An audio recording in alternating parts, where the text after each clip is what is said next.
that is maybe 1%, hit like it's 2%. Or maybe something that is 2%, hit like it's 10%. These are things that we are just now learning about, and this is why it's important to get a good understanding of what is in the mushroom and have conversations with people in our community to be able to find the right mushrooms and dosages for ourselves.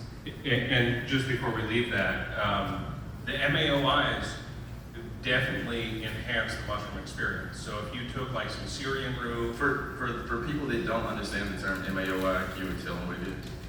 Okay, Mr. Science Guy, can you spell it out? MAOI is an acronym. Monoamine oxidase inhibitor.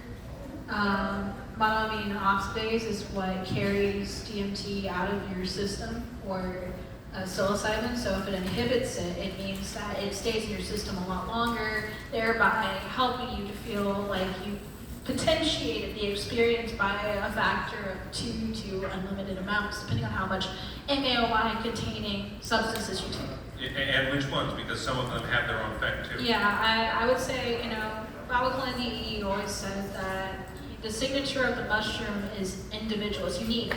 So you combine something else with it, you're instantly making an analog. Don't expect it to be exactly like your regular mushroom trip.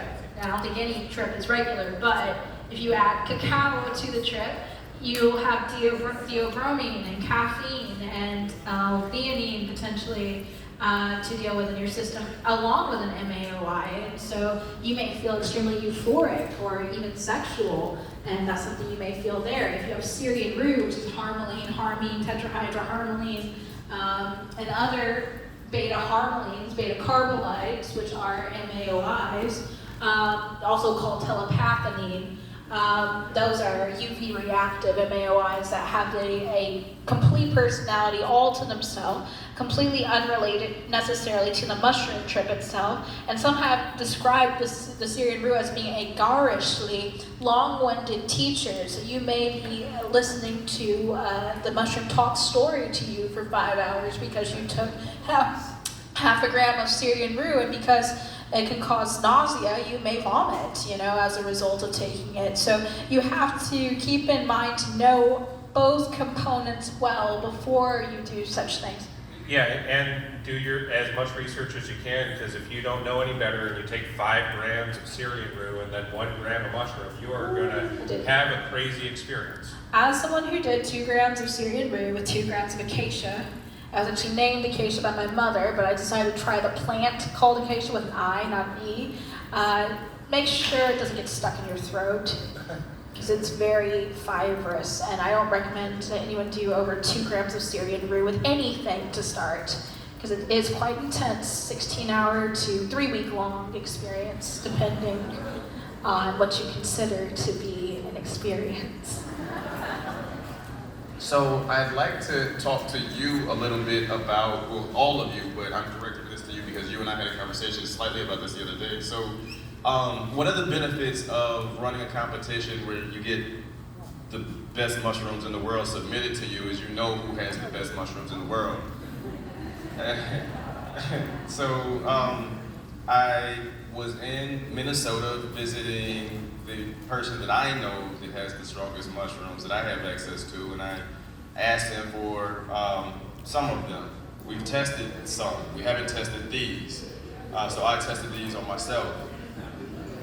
I weighed out 0.7 grams, thinking that's light, I'm good, but quickly found out that I wasn't good.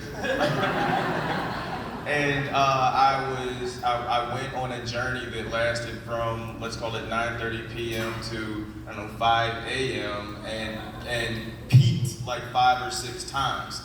I was not prepared for this. I had the time for it, so it was okay.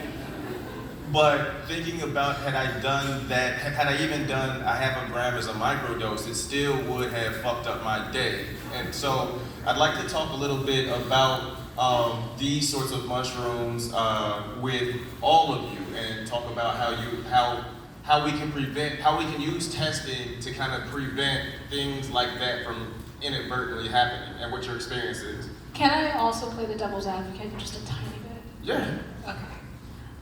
Sorry, Dave.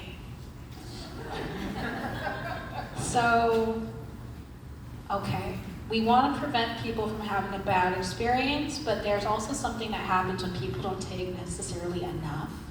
Sometimes people get a false impression of themselves and start parading themselves around as characters that they've fantasized about on the mushroom, and that's not safe either. Like deciding that all of a sudden they are a Mayan priest, or that they are a shaman, or that they are the god of the universe and that you must bow to them, and treating their friends in terrible and dehumanizing ways. I've seen it. Or coming back and saying, I'm Jesus Christ, follow me. I mean, Yeah. I've seen, That's true. The ego inflation can definitely happen.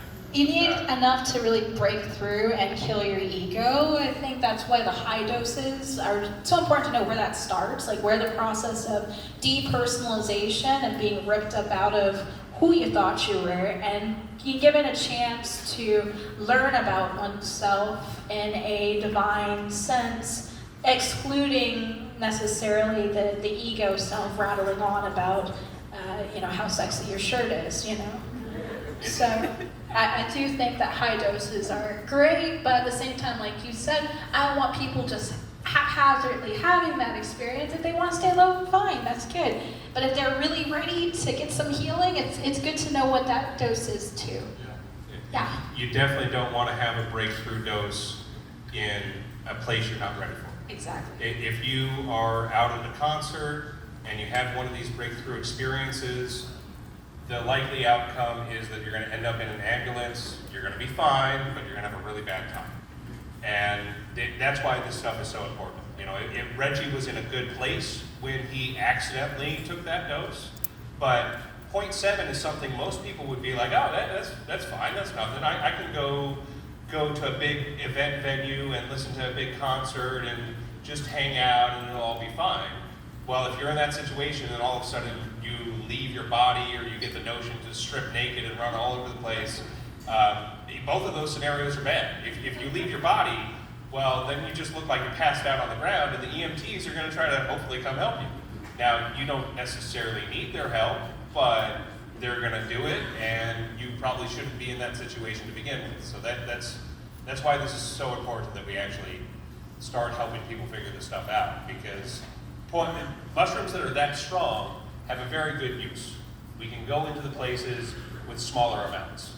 But if you want to have a good time, those aren't the mushrooms.